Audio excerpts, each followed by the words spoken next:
This is Ngobo 2010 Sharp Eye channel. We are here at Orlando Stadium. Orlando Pirates won 5-0 to Sekhukhune. My brother, how do you feel about game vandag? I feel it all. Yeah. Mina angisafuni teams za South Africa. You feel it all? Abu Al Ahly. Ngifuna Manchester City. But then Manchester City ayikho ku MTN 8. Oh, kuzodla Al Ahly ayikho ku MTN 8. Siyayicela no Rulani. But nishayile nje last year. So iphinda. Ngifuna iphinde. Abaka understand ukuthi there's one team in South Africa. Or bathi maybe ni win ngephutha so ngifuna ukukhombisa ukuthi hayi. Lalela, there's one team in South Africa and the rest. Yeah. Orlando Pirates and the rest.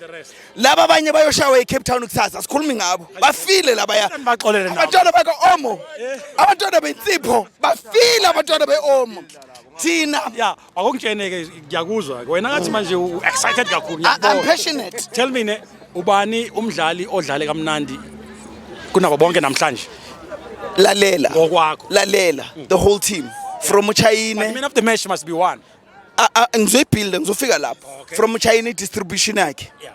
From Sibisi, Uxoki, the way they were holding it central. Yeah.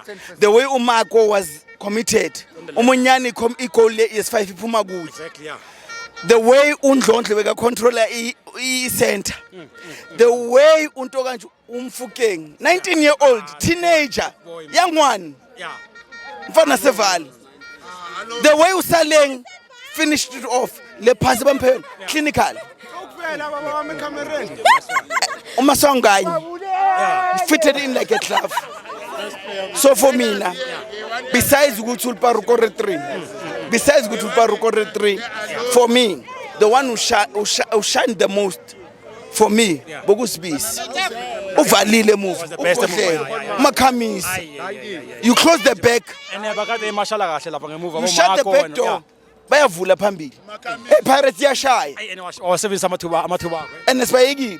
Bomana ngabe sibashaya boma 10-1, boma 13 score rugby, ngathi Springbok, but si Pirates. Siyabonga kakhulu mfethu ne.